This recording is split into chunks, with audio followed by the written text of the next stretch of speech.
Let me start with a picture that might look painfully familiar. You're standing in the kitchen, keys still in your hand, shoes still on. The day has already bled you dry, and all you want is 5 quiet minutes. Then she walks in.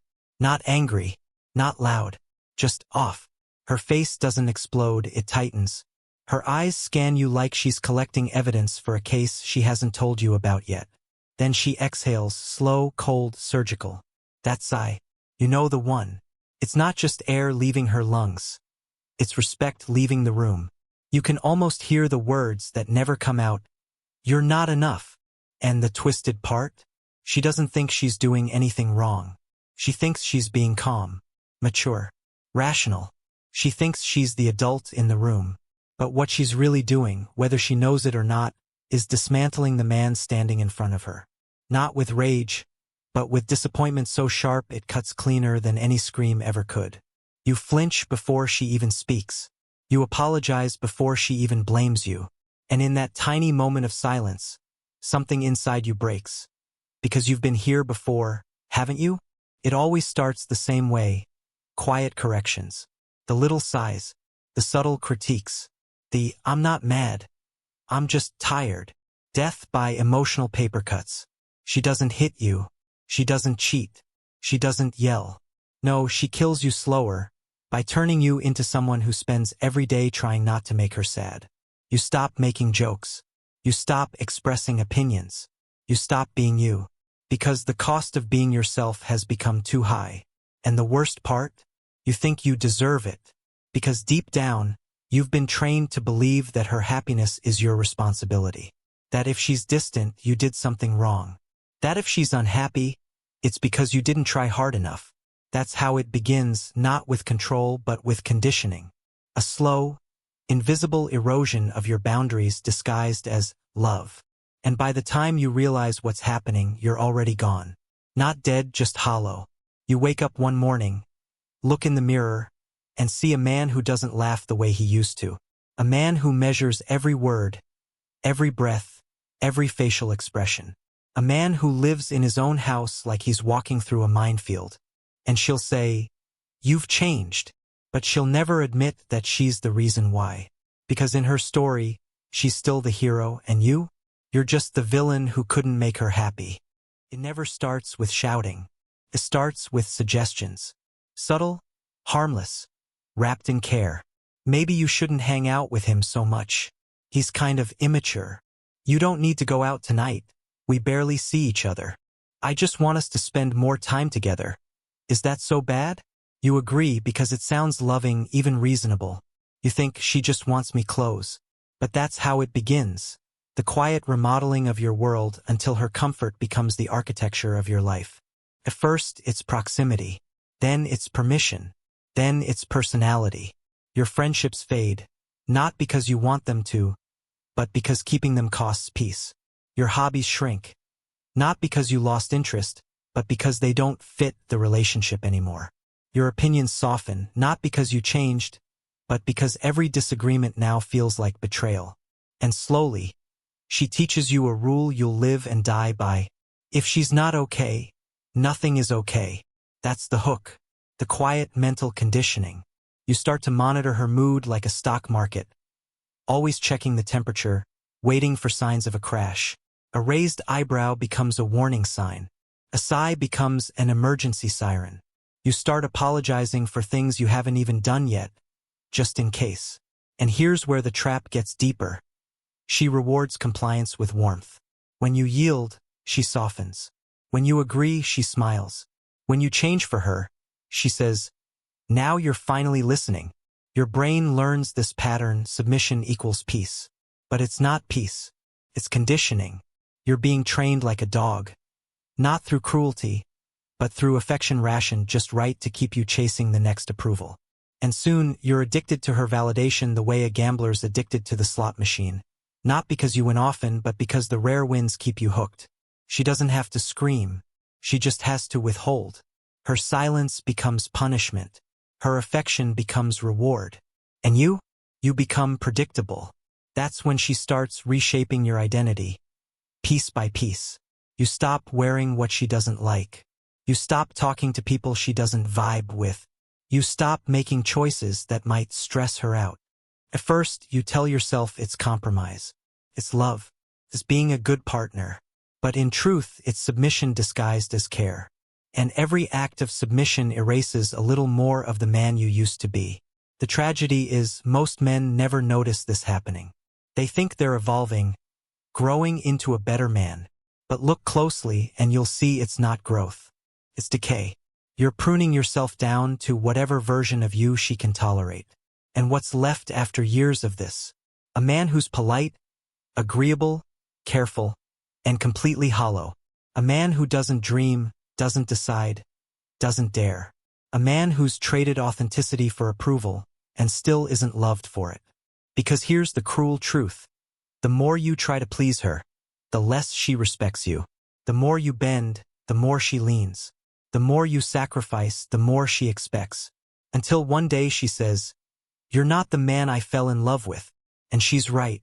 Because the man she fell in love with was strong enough to disagree, confident enough to say no, alive enough to have edges.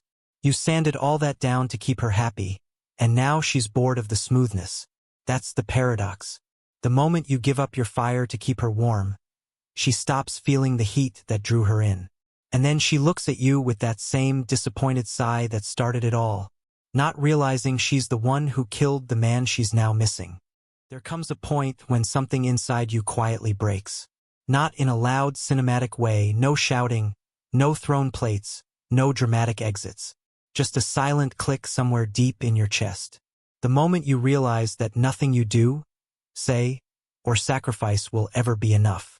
You've given her everything. Your time, your energy, your peace, your confidence. You've remodeled your entire life around her moods, around her comfort, around her endless emotional weather. And she still looks at you like you're failing an exam you didn't know you were taking. You wake up early to fix the things she complains about. You stay up late trying to solve problems that don't even exist. And still, it's not enough. Because it was never about the specific things you do. It's about the quiet addiction she has to your obedience, to being right, to feeling in control. And here's the brutal truth no one ever tells you. Control eventually kills attraction. The moment she can fully predict you, she stops respecting you. The moment she knows you'll say yes no matter what, she stops looking at you like a man and starts seeing you as an accessory to her life. You become background noise, the soft hum of someone who exists to maintain her comfort. At first, she was drawn to your independence, that spark, that sense of mystery, that quiet confidence that didn't need her approval. But once she's reshaped you, once she's won the battle of molding you into her version of perfect, the victory feels hollow. Because what she truly loved about you was the part she spent years trying to erase. And now she's bored, restless, irritated by the very predictability she demanded. You can feel it. You can sense the change in the air. The colder touch, the shorter replies, the conversations that end with, "I'm just tired." But it's not fatigue. It's contempt. Contempt disguised as fatigue. And that's when the real destruction begins. She starts testing you again, subconsciously or not. Little provocations, small acts of disrespect. A mocking tone here, a dismissive comment there. Not to hurt you, but to feel something. To see if the man she once admired is still in there somewhere. But you won't push back. You've been trained too well. So she pushes harder, and harder, and harder, until she finds herself disgusted by the same softness she demanded. You'll hear her say things like, "You've changed. You're not as confident as you used to be. You used to be fun." And you'll sit there thinking, "I changed for you." You cut away the sharp edges of your personality so she wouldn't get hurt, and now she misses the man who had those edges. That's the cruel irony of control. The moment she fully has you, she stops wanting you. Because she doesn't desire ownership. She desires challenge. And you've become safe, predictable, obedient. You've become the emotional equivalent of furniture. Always there, always stable, always taken for granted. She'll start romanticizing chaos. She'll talk about freedom, about space, about how she feels trapped. And you'll be sitting there, wondering how the hell she feels trapped when you're the one walking on eggshells in your own home. You'll start noticing the little things. The way her phone flips over when you walk by. The way her laughter changes around someone else. The way she says it's just a friend a little too quickly. But you won't confront it. You'll swallow it because you've learned confrontation only makes her colder. You'll tell yourself you're overthinking. That she wouldn't. That she couldn't. Until one day she does. Maybe not physically, not yet. But emotionally, she's already gone. She's moved on in her mind, rewriting the story of your relationship to justify her escape. Now, you're not the man who tried. You're the man who never listened, never understood, never gave her what she needed. She'll paint herself as the victim of your quiet obedience. And when she finally leaves, whether it's for someone new or just for the thrill of finding herself, she'll do it with the cold confidence of someone who's already rewritten history in her favor. You'll stand there surrounded by the ruins of your life, the house you built for her, the plans you made with her, the man you became because of her, and she'll look at you with pity, not remorse. She'll say, "You'll find someone better." But what she really means is, "I already did myself." That's the final act of destruction. Not the betrayal, not the leaving, but the rewriting where she turns your love into her trauma story. Where you go from being the man who gave everything to the lesson she had to learn. And you'll start questioning your sanity. You'll look back on all those nights you tried to fix things, all those apologies you didn't know, all those compromises you thought would save you, and you'll realize you weren't in a relationship. You were in a psychological experiment about how far a man can bend before he breaks. And yet, here's the twisted beauty, that breaking point is the beginning of freedom. Because the moment you finally collapse, the moment you stop trying to win a game that was never fair, something new begins to stir inside you. Not anger, not hate, something quieter. Awareness. You start remembering who you were before her disappointment became your compass. You start breathing again, not walking on eggshells, but solid ground. You realize that peace isn't found in keeping someone happy. It's found in refusing to live your life under their control. And when that realization hits, when you finally stop apologizing for existing, that's when you stop collapsing and start rebuilding. There's a moment every broken man eventually reaches. A moment that doesn't look heroic, doesn't sound triumphant, doesn't feel like freedom at first. Feels like exhaustion, like quiet defeat, like you've run every emotional marathon imaginable and crossed a finish line that only leads to another empty road. You're sitting there, staring at nothing, and something inside you finally whispers, "I can't do this anymore." Not out of anger, not out of spite, just pure, honest depletion. You're done trying to make sense of her moods, done apologizing for things you never did, done fixing things that were never broken, at least not by you. And for the first time in years, that thought, "I can't do this anymore," doesn't feel like weakness, feels like truth. And truth, my friend, is the beginning of liberation. Because what follows isn't an explosion. It's a slow, quiet awakening. The fog starts to lift. You begin to see how long you've been walking through life half asleep. Eyes open, soul closed. You start remembering who you were before you turned into a man who flinched at the sound of her sigh. You begin to notice how small your world became. The hobbies that disappeared. The friends who stopped calling. The laughter that used to fill your lungs now replaced by constant calculation. Will this upset her? You look around your home, your supposed sanctuary, and it feels like a museum of your own submission. Every piece of furniture, every choice, every color, her preferences, her comfort, her vision. And suddenly you realize this isn't your life. You're just renting space in it. Then something shifts. A small, subtle defiance. You stop explaining yourself. You stop checking your phone every 5 minutes. You stop apologizing for your tone, your silence, your existence. It's not rebellion. It's recovery. You're relearning how to be a man without permission. First, she'll notice. She'll sense it before you even say a word. She'll feel the energy change, the quiet confidence returning, the invisible boundaries forming. And it will terrify her. She'll test you. She'll provoke you with the same tricks that used to work. The tears, the guilt, the I just feel like you don't love me anymore. But this time, something is different. The words don't land the same way. You don't feel guilt. You feel clarity. Because deep down you've realized something crucial. Love without respect is a slow-moving death. And you've already died once in this relationship.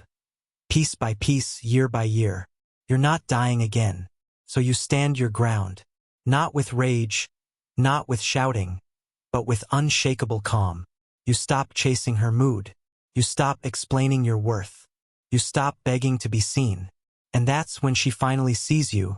But it's too late. Because this version of you doesn't need to be seen anymore. He remembers who he is.